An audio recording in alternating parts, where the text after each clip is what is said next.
पंचायत यानी वो सीरीज जो दिलों में बसती है, जिस सीरीज के किरदारों को इतना प्यार मिला जितना प्यार बहुत कम किरदारों को मिलता है, बहुत कम एक्टर्स को मिलता है। प्रहलाद चा का बेटा शहीद हुआ तो आंसू हमारे भी निकले।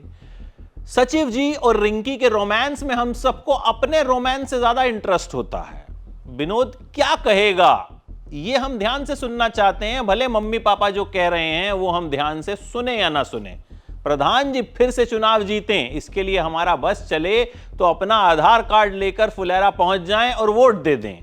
यानी जिस लेवल का प्यार इस सीरीज के किरदारों को मिला, वो मिलना अपने आप में किसी ऑस्कर से, किसी बड़े अवार्ड से कम नहीं है। पंचायत का चौथा सीजन आ गया है। इस बार कहानी शुरू होती है, सचिव जी परेशान हैं, उन पर केस हो गया है, आगे करियर पे खतरा हो सकता है। बनराकस परेशान है, उन पर केस हो गया है, पॉलिटिकल करियर दांव पे लगा हुआ है। मतलब सचिव जी और बनराकस दोनों का करियर दांव पे है। सोचिए क्या तो आयरनी है। प्रधान जी परेशान है कि गोली किसने चलाई उन पर। और सबसे इंपॉर्टेंट मुद्दा फुलेरा में होना है चुनाव। एक तरफ प्रधान जी का परिवार है तो दूसरी तरफ इस बार बनराकस यानी भूषण जी मैदान में है। पंचायत का यह सीजन इस बार राजनीति का एक नया रंग दिखा गया, लेकिन इस बार पहले वाला मजा नहीं आया।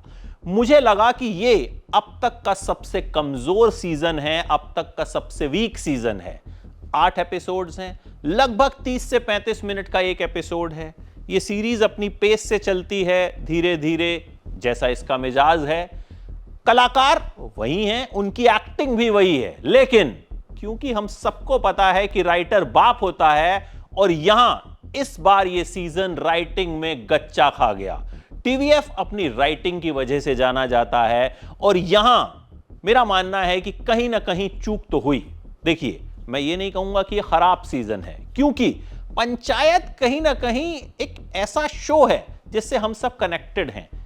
इसके किरदार हमारे घर परिवार के लोग लगते हैं हमको, लेकिन पंचायत से जो उम्मीदें हैं ना वो बहुत ज्यादा होती हैं। मतलब पंचायत ने अपने लिए एक ऐसी लकीर खींची है कि अगली लकीर उससे बड़ी ही होगी, उससे छोटी नहीं हो सकती।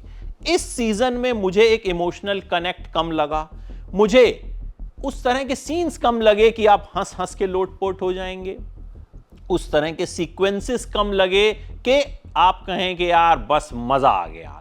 अगर मैं सोचूं तो मुझे एक भी ऐसा सीन याद नहीं है इस सीजन का जिसने मुझे इंप्रेस किया हो, जबकि पुराने बहुत सारे ऐसे सीन्स हैं जो हमें जुबान पर याद हैं, जिनके मीम्स बने हैं। मीम्स इस बार भी बन जाएंगे क्योंकि वो डिजिटल टीम्स का काम होता है, ताकि मीम्स के जरिए सीरीज को प्रमोट किया जा सके।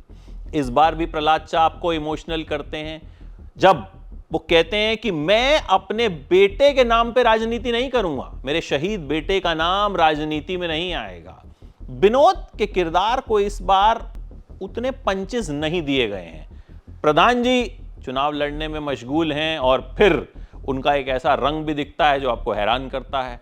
सचिव जी और रिंकी की लव स्टोरी थोड़ी आगे बढ़ चुकी है, अब कितनी आगे बढ़ी है ये आपको देखना पड़ेगा। विधायक जी एकदम रंग में हैं, पंकज झा के किरदार को इस बार बढ़िया तरीके से लिखा गया है। साथ ही इस बार सांसद जी भी आते हैं, और हां, विधायक जी की बिटिया याद है ना आपको, वो दिखेंगी या नहीं दिखेंगी ये सरप्राइज है, तो देखिएगा। लेकिन यार कुल मिला के इस सीजन में मुझे वो मजा नहीं आया जो पहले के सीजन्स में आता रहा है। मैं ये नहीं कहूंगा कि ये सीजन देखने लायक नहीं है, बिल्कुल देखिए, पंचायत वो शो है। मेरे पास तो कई लोगों के मैसेज आए कि सर रात के 12 बजे आएगा, सुबह 4 बजे तक खत्म। इस तरह की ऑडियंस है पंचायत की। लेकिन मुझे लगता है जब शो बड़ा हो जाता है ना, तो उसकी राइटिंग पर भी हमें उतनी बड़ी मेहनत करनी चाहिए। यहां मुझे ऐसा लगा ये पंचायत का ये सीजन जिस नोट पे खत्म हुआ, अगले सीजन की तैयारी शुरू हो गई। मतलब इसे आप सीजन 5 की भूमिका कह सकते हैं, लेकिन एज ओवरऑल सीजन की अगर मैं बात करूं, this is the weakest season मेरे हिसाब से। बट स्टिल इसके किरदारों के लिए और इस शो की जो एक वैल्यू है उसके लिए I will give a 3 out of 5।